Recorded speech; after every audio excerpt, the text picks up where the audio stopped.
नमस्कार, स्वागत है आप सभी का सीएनबीसी आवाज पर। आप देख रहे हैं मॉर्निंग कॉल। मैं हूं हर्षिता सावंत। शुरुआत दिन की हेडलाइंस के साथ। ग्लोबल मार्केट से अच्छे संकेत। एसजीएक्स निफ्टी में 120 अंकों का उछाल। एशिया में निक्केई भी ऊपर, वहां यूएस फ्यूचर्स 0.25% तक चढ़े। शुक्रवार को मजबूत बंद हुए अमेरिकी बाजार। एसटीटी पर कंफ्यूजन हुआ दूर। टाइपो भूल सुधार के लिए सरकार फिर से लोकसभा में लाएगी संशोधन बिल। 25% तक महंगा होगा ऑप्शन बेचना।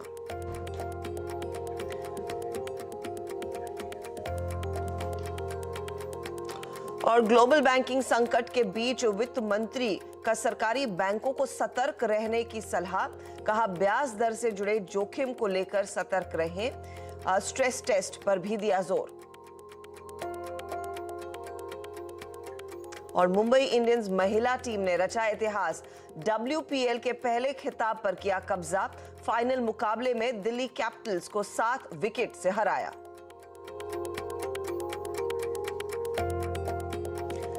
साठ विकेट से एक पहली जीत काफी बड़ी जीत मानी जाएगी, लेकिन यहां से देखिए अब और भी इंटरेस्टिंग होता हुआ दिखाई देगा ये वुमेन्स प्रीमियर लीग का मुकाबला। बहरहाल इस हफ्ते की शुरुआत हम करेंगे एक मजबूत नोट पर। एक अच्छी चीज हुई है कि इस वीकेंड ना कोई बैंक बेल आउट हुआ है, ना किसी ने किसी और को सहारे की मांग सामने रखी है, तो वो एक अच्छी चीज थी। क्योंकि आपको याद होगा पिछले 2 वीकेंड से पहले वो सिलिकॉन वैली बैंक का फेल होना, उसके बाद क्रेडिट स्विस यूबीएस की डील, उसको लेकर काफी ज्यादा एंटिसिपेशन था। और पिछला हफ्ता हमने देखा है एक सीमित दायरे वाला हफ्ता था। 17,200 ऊपर की तरफ, उसके आगे हम बढ़ नहीं पाए और फिर से 17,000 नीचे की तरफ टेस्ट होता हुआ लगातार दिखाई दिया। लेकिन इस हफ्ते की शुरुआत हम थोड़ी सी पॉजिटिव नोट के साथ कर रहे हैं। जहां पर पिछला हफ्ता हम 16,945 पर छोड़कर गए थे, आज एसजीएक्स निफ्टी संकेत दे रहा है हम 17,000 के ऊपर एक बार फिर शुरुआत करते दिखाई देंगे। 120 पॉइंट ऊपर एसजीएक्स निफ्टी। याद रखिएगा, निफ्टी बैंक के लिए ऑफ कोर्स क्रूशियल हफ्ता ये रहेगा, क्योंकि पिछले हफ्ते एक बार फिर हमने सेल साइड की पोजीशंस आती देखी थी। 40,000 से काफी ज्यादा दूरी बन गई है। 39,400 के नीचे हम पिछले हफ्ते जाकर टिके थे। और इस बीच एफएम का जो बयान आया है कि बैंकों को सतर्क रहना है, स्ट्रेस टेस्ट बार बार करते रहना है, वो भी काफी इंपॉर्टेंट है ग्लोबल एनवायरनमेंट के बीच। तो ग्लोबल पिक्चर कैसी उभर कर आ रही है उस पर आएंगे। नीरज जी आपको डिटेल में बताएंगे फ्राइडे को क्या हुआ, क्या बड़ी डेवलपमेंट्स है, क्या बड़े बयान आए हैं ओवर द वीकेंड। वीरू से समझेंगे ट्रेड सेटअप कैसे बैठ रहा है, किन लेवल्स पर आज आपने नजर रखनी है जब आप ट्रेड के लिए उतर रहे हैं, और साथ ही साथ स्टॉक स्पेसिफिक एक्शन क्या है, कहां है, वो सुमित बताएंगे। लेकिन पहले आपके लिए लेकर आते हैं तब और अब वाला मामला, जहां पर हम पिछले हफ्ते बाजार बंद करके जा रहे थे 32,089 से 98 के लेवल्स पर दरअसल डाउ फ्यूचर्स ट्रेड करता हुआ दिखाई दे रहा था। और अब अगर आप तस्वीर देखें तो यहां पर अच्छी रौनक, अच्छी रिकवरी देखने को मिल रही है, क्योंकि दरअसल मामला आ गया 32,551 पर। तो यानी कि करीब करीब 450 अंकों तक का उछाल देखने को मिल रहा है। यही स्थिति दरअसल नैस्डैक फ्यूचर्स में भी है। जब हम फ्राइडे को क्लोज करके जा रहे थे 12,800 के आसपास ट्रेड था, 12,926 के करीब नैस्डैक ट्रेड करता हुआ दिखाई दिया है। और साथ ही साथ एसएनपी में भी हमने देखा है 4,000 के ऊपर वाले लेवल्स। यानी कि जब हमारी तैयारी थी कि ग्लोबल मार्केट्स में कमजोरी रहेगी, अमेरिकी बाजारों में कमजोरी रहेगी, फ्राइडे का सत्र दरअसल थोड़ा बेहतर उभर कर आया है। अब ऐसा क्या हुआ फ्राइडे के सेशन में और उसके बाद किस तरह की स्टेटमेंट्स निकल कर आ रही, वो समझना जरूरी है। क्योंकि जब हम हमारे बाजार क्लोज कर रहे थे वो डॉइचे बैंक वाला डर बैठता हुआ दिखाई दे रहा था, क्योंकि वहां पर क्रेडिट डिफॉल्ट स्वैप्स काफी स्पाइक कर रहे थे। इवेंचुअली हुआ क्या और अमेरिका ने क्या किया और क्या कहा? Neeraj ji good morning. अच्छी खबर तो यही है कि ओवर वीकेंड किसी ना किसी को बेल आउट नहीं किया। बिल्कुल कुछ नहीं हुआ, यही तो अच्छा पिछले 2 वीकेंड्स में यही हुआ था कि अब सोमवार को क्या रिएक्शन आएगा। करेक्ट, तो कुछ खास हुआ नहीं, यही अच्छी खबर है। और इसीलिए अमेरिकन मार्केट में एक तेज़ी के माहौल में आप कह सकते हैं बंद हुआ, और लगातार दूसरा हफ्ता जब वीकली बेसिस पे गेन किया है यूएस मार्केट ने। तो ये बात आपकी सही है कि बिल्कुल फ्राइडे को 3 बजे के आसपास जो है डॉइचे बैंक की खबर आई थी। वो दरअसल खबर ये है कि 2028 का उनका एक बॉन्ड है जिसकी वैल्यू $1.5 बिलियन है, उसको उन्होंने कहा कि हम रिडीम करेंगे क्योंकि हमें फ़ंड की ज़रूरत है। लेकिन जैसे ये खबर आई उसके बाद पैनिक मचा, स्टॉक 20% नीचे गया, फिर हालांकि क्लोजिंग बेसिस पे वो 3% पे बंद हुआ। लेकिन वो प्रॉब्लम अभी सॉल्व हुई नहीं है। वो इसलिए सुधर गया क्योंकि सरकार ने वहाँ की कहा कि हम किसी भी प्रकार की सिस्टम में अगर दिक्कत आई तो मदद करेंगे, तो उस वजह से ये स्टॉक रिकवर होके मात्र 3% की कमज़ोरी में बंद हुआ है। लेकिन स्टॉक 2 दिन में, 1 महीने में 20% कमज़ोर है और 3 दिन में CDS जिसको हम लोग बोलते हैं, क्रेडिट डिफ़ॉल्ट स्वैप, 300% ऊपर है डॉयचे बैंक का। ये संकेत दिखाता है कि इनके जो अलग अलग मैच्योरिटीज़ के बॉन्ड हैं उसमें डिफ़ॉल्ट की संभावना बहुत ज़्यादा है, इसीलिए उसका इंश्योरेंस CDS 3 गुना बढ़ गया। 300% CDS का बढ़ना एक गंभीर चिंता होनी चाहिए। लेकिन चूंकि सरकारों की तरफ से बयान आए हैं इसलिए अभी तक कुछ हुआ नहीं। मुझे लगता है कि यूरोप में अभी ये प्रॉब्लम बढ़ेगी क्योंकि बहुत सारा पैसा अभी भी इस तरीके का है जो रिडीम हो सकता है। तो ये तो थी डॉयच की कहानी जिसको संभाल लिया गया। IMF की चीफ ने भी साफ कहा है कि बैंकिंग क्राइसिस बढ़ रही है पूरी दुनिया में और सभी देशों को बहुत ज़्यादा विजिलेंट होना पड़ेगा, स्ट्रेस टेस्ट करते रहना पड़ेगा, वरना अचानक से कोई चीज़ निकल के आएगी और फिर किसी को पता नहीं चलेगा। ऐसा ही बयान बाइडेन ने भी दिया कि FDIC ज़रूरत पड़ी तो और बैंकों को मदद करने के लिए आएगी, लेकिन वो ये नहीं कह रहे हैं कि सारे डिपॉजिट को हम गारंटी दे रहे हैं। तो ये कुल मिला के एक तस्वीर बनी है। एक और डेटा आपके सामने मैं रख देता हूँ। जो US के तमाम बैंक हैं उनको ये कहा गया था कि $164 बिलियन की क्रेडिट लाइन आपके लिए खोली गई है, आप ले लीजिएगा। उसमें से $100 बिलियन लिए जा चुके हैं। तो अब बहुत थोड़ा पैसा बचा है। इसके आगे अगर आप $2.5 लाख से ज़्यादा की डिपॉजिट को सेव करना चाहते हैं तो आपको और ज़्यादा फंड देना पड़ेगा, इसलिए ये दिक्कत धीरे धीरे क्लिक करेगी। अब दूसरा मैं आपको फ्यूचरिस्टिक बात अभी बता देता हूँ। $1.5 ट्रिलियन का कमर्शियल रियल एस्टेट US में 2 से 3 साल के अंदर मैच्योर हो रहा है, जो कि ऑलमोस्ट 0% या 0.25% पे लिया गया था।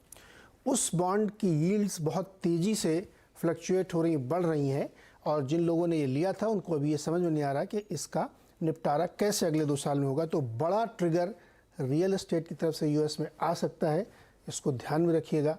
बहुत डिटेल में मैं एक YouTube लिंक भी आज इस पर बनाऊंगा। तो ये एक बड़ी चिंता US की तरफ से आने वाली है रियल एस्टेट की। नीरज जी बताइए ये कहाँ से जानकारी आपको मिल रही है, क्योंकि डॉयचे बैंक को लेकर आपने सबसे पहले आगाह किया था, ये जो भविष्यवाणी है आपकी एकदम सही बैठ रही है। देखिए, मैंने लास्ट वीक में जब अड्डा किया था तभी मैंने कहा था कि मेरी जानकारी के हिसाब से रियल एस्टेट में बड़ा मुश्किल आने वाली, क्योंकि आप थोड़ा जब डिटेल में पढ़िए ना तो उसमें बॉन्ड के जो मैच्योरिटी के अलग अलग है वो आपको देखना पड़ेगा। इसके लिए आप बिल्कुल कोई रॉकेट साइंस नहीं में कोई भी पढ़ सकता है। तो जब मैंने पढ़ा तो मुझे लगा कि 2 साल के अंदर ये रिडीम होने वाले हैं। $1.5 ट्रिलियन इनकी वैल्यू है और 0% या 0.25% पे लिए गए थे। उनकी यील्ड आप देखिए तो आप सरप्राइज हो जाएंगे कि कैसे सेटल होंगे। वो कंसर्न आ रहा है। अब सरकार को वहाँ पे इसको मैनेज करना है, अदरवाइज अगला नेक्स्ट डिफॉल्ट रियल एस्टेट से आएगा। और रियल एस्टेट वाला डिफॉल्ट पिछली बड़ी मंदी का बड़ा कारण वही बना था, है ना। हाँ। तो फिर अब लोग और भी सावधान हो जाएंगे, सतर्क हो जाएंगे। नेट ये है कि समस्या को हम लोग टाल रहे हैं, हाँ। सोल्यूशन नहीं निकाल रहे हैं। अच्छा, इस बीच वो जेम्स बुलार्ड की जो फ्राइडे को स्पीच हुई थी वो भी मैं पढ़ रही थी, जहां पर उन्होंने साफ कहा है कि देखिए ये जो इंटरेस्ट रेट की साइकिल है वो लगातार जारी रहेगी। एंड पॉइंट वो 5.625% के आसपास देख रहे हैं। Correct. उनका मानना है कि जो स्ट्रेस है, फाइनेंशियल स्ट्रेस है बैंकों पर, वो अपने आप निपट जाएगा। अगर और क्राइसिस बढ़ती है तो शायद हम ये 5.65 वाला पहले 62 वाला पहले रोकें। एक्चुअली इसी से संदर्भ में बात बताऊँ, पूरे मार्केट ने US ने ये एक डिस्काउंटिंग पता नहीं क्यों ले रखी है कि सेकेंड हाफ में 1% रेट कटेगा। हाँ, उसकी खूब चर्चा लोग करते हैं। इसके पीछे क्यों, क्या लॉजिक लेके वो लोग चल रहे हैं मुझे नहीं पता। उनको शायद ये लगता है कि इतनी बुरी कंडीशन हो जाएगी अगले 3-4 महीने में कि फेड को काटना पड़ेगा। तो अब दोनों सिचुएशन में ये गड़बड़ है ना कि आप बहुत बुरी स्थिति सोच के अगले 6 महीने के अंदर डिस्काउंटिंग लेके चल रहे हैं। बहुत सारे लोग कह रहे हैं कि रेट कट भी इक्विटी के लिए बहुत नेगेटिव होगा, क्योंकि आप पहले ही मान रहे हैं कि बहुत सिचुएशन खराब होगी। तो मार्केट का जो ये बहुत पॉजिटिव होना या बहुत खुशफहमी में रहना वो इस बात पर निर्भर कर रहा है कि 1% डिस्काउंटिंग आपने ले ली है। और इंटरेस्टिंग ये है कि फेड ऑफिशियल्स ने जो पेंसिल किया एंड पॉइंट 5.125% के आसपास, बुलार्ड साहब कह रहे हैं 5.6, यानी कि वहां पर भी थोड़ा सा गैप है, करीब 50 बेसिस पॉइंट का। अब देखते हैं वहां पर फाइनली कहां जाकर मामला टिकता है। लेकिन ओवर द वीकेंड फिर कई सारी रिपोर्ट्स भारत की भी आ गई है कि एक रेट हाइक आएगा जरूर। एक्चुअली मुझे चिंता भारत की आज ज़्यादा है।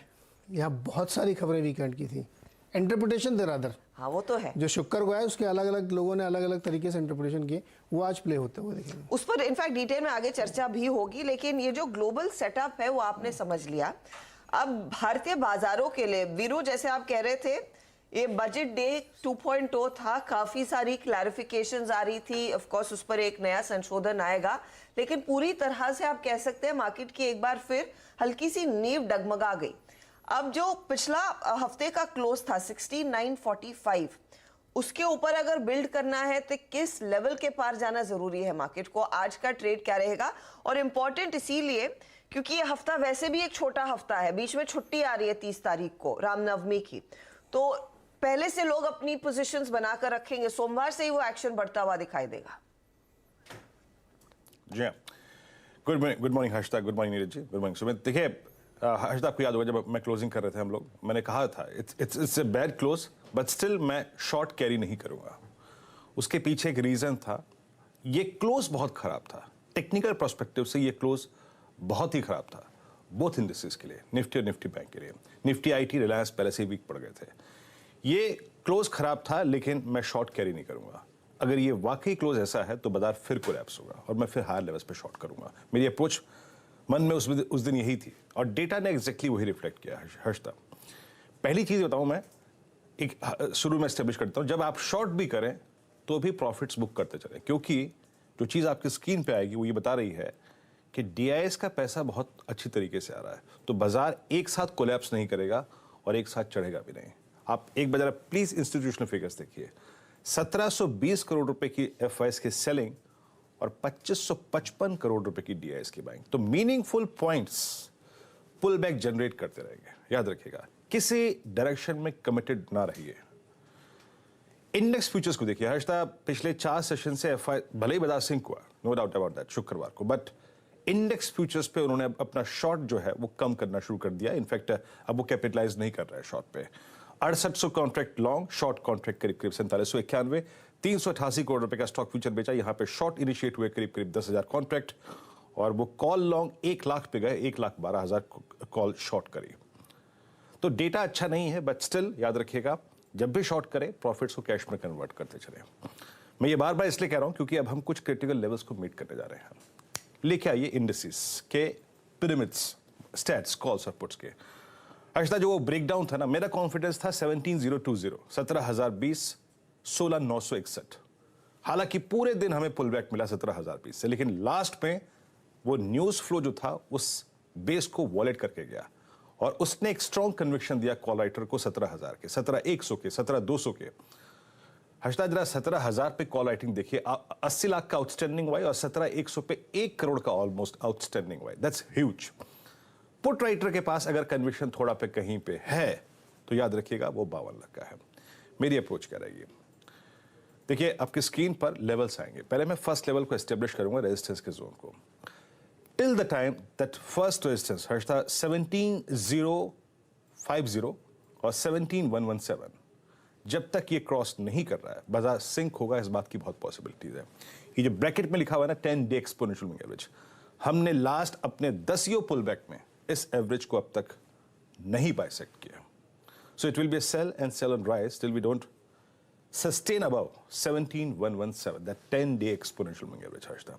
उसके नीचे वीकनेस परसिस्ट करेगी और आप 905 को टेस्ट करेंगे, 851 को टेस्ट कर सकते हैं, इवन 813 को भी टेस्ट कर सकते हैं।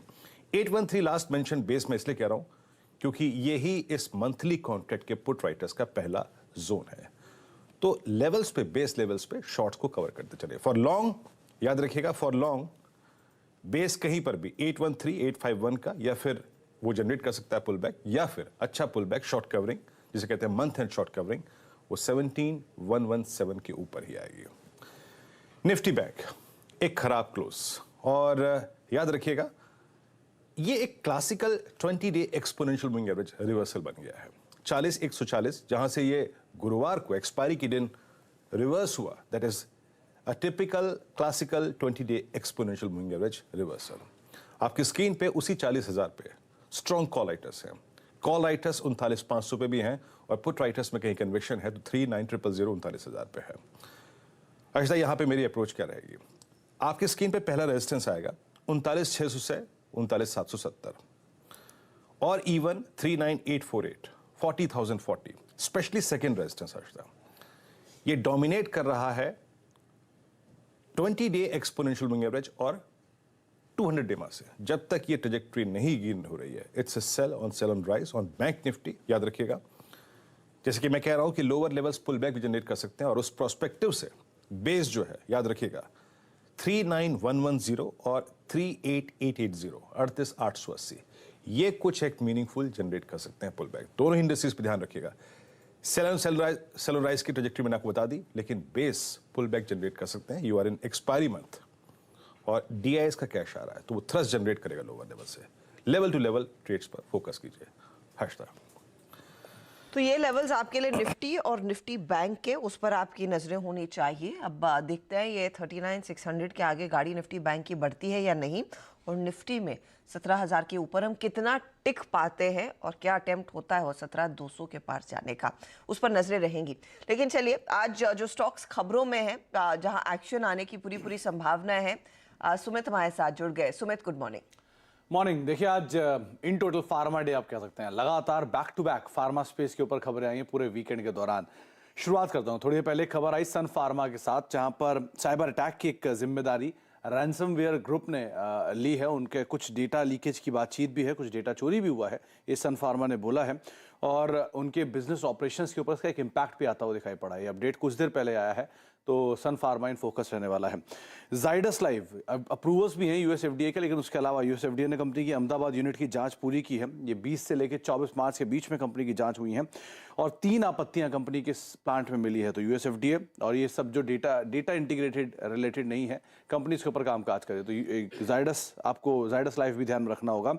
लुपिन के पीथमपुरा प्लांट में यूके रेगुलेटरी एजेंसी की जांच पूरी हुई है, और ये भी 20 से लेकर 24 मार्च के बीच में हुई थी। पीथमपुरा प्लांट की जो जांच है, यहाँ कोई आपत्ति नहीं मिली है, तो इसलिए लुपिन पॉजिटिव साइड पे फोकस रहेगा।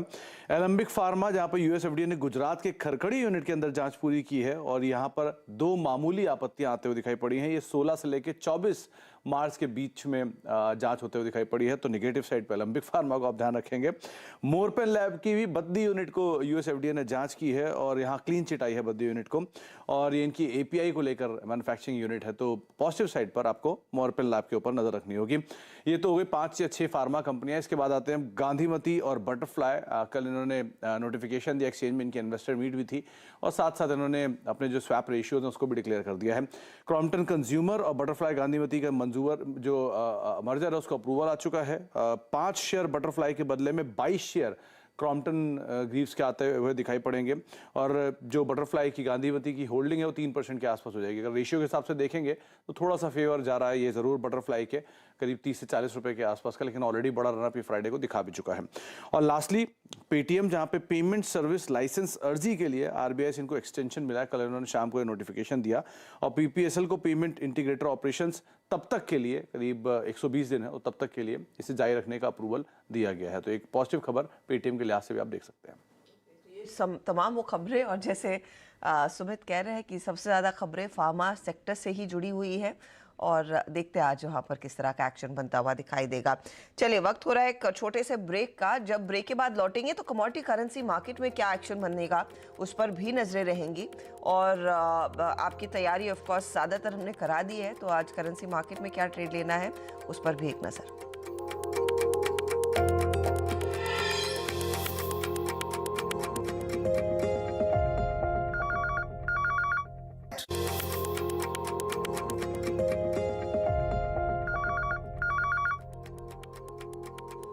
आप देख रहे हैं मॉर्निंग कॉल। अब कमोडिटी मार्केट के लिए क्या संकेत है वो आपकी स्क्रीन पर रखेंगे। पहले वो तब और अब वाली दूसरी प्लेट आपकी स्क्रीन पर आ जाएगी। देखिए, यूएस बॉन्ड यील्ड 3.3% के आसपास हम छोड़ के गए थे, 3.37 के करीब आ चुकी है। डॉलर इंडेक्स में ज्यादा कुछ बदलाव नहीं, लेकिन ब्रेंट के भाव देखिए जो $74 के आसपास थे, फिर से 75 के पार निकलते हुए, और सोना थोड़ा सा नरम हुआ है। 1993 के लेवल्स पर हम छोड़ के गए थे फ्राइडे को, 1980 के लेवल्स आ चुके हैं इस समय डॉलर टर्म्स में कॉमेक्स पर। तो आज यहाँ पर किस तरह का ट्रेड बनेगा, अनुज गुप्ता की राय आपकी स्क्रीन पर आ जाएगी। उनका मानना है कि MCX में कच्चा तेल आपको खरीद के जाना है। अप्रैल के लिए सौदा इन्होंने आज फिगर आउट किया है, 5,650 के आसपास खरीदारी करें। 5850 का टारगेट रहेगा। स्टॉप लॉस आप 5500 का लगाएंगे। कच्चे तेल में तेजी की तरफ ट्रेड और MCX में सोने में भी तेजी का ही ट्रेड इन्होंने आइडेंटिफाई किया है।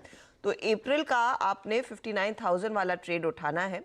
59,500 के लिए टारगेट है और 58,700 के आसपास आप स्टॉप लॉस लगाकर चलेंगे। ये है फिलहाल आज के लिए आपके लिए कमोडिटी मार्केट की तरफ से एक्शन। चलिए, वक्त हो रहा है ब्रेक का। ब्रेक में जाते जाते एशियाई बाजार की तस्वीर आपकी स्क्रीन पर। निकेई ऊपर है, 85 अंकों की बढ़त जरूर देखने को मिल रही है। SGX निफ्टी भी करीब 100 पॉइंट ऊपर। लेकिन हांगकांग का बाजार जो अभी अभी खुला है वहां पर लग रहे हैं झटके। खुलने के साथ ही करीब 300 अंकों की गिरावट पर 1.5% का नुकसान देखने को मिला है। अब यहाँ पर कुछ नया हुआ है क्या? कमेंट्री सुन ली हम लोगों की इन्होंने। निकेई अपनी दुनिया में वो तो मस्त है। लेकिन हाँ, हांगकांग के मार्केट में थोड़ा सा दबाव बनता हुआ दिखाई दे रहा है। SGX निफ्टी फिलहाल कोशिश तो यही कर रहा है कि एक गैप अप दिखाएगा 100 पॉइंट तक का। चले लेंगे एक छोटा सा ब्रेक। ब्रेक के बाद किन स्टॉक्स पर आपने क्या ट्रेड लेना है, सीधा सौदा में नीरज के साथ अब यतिन जुड़ने वाले हैं। तैयार रहिएगा ब्रेक के बाद।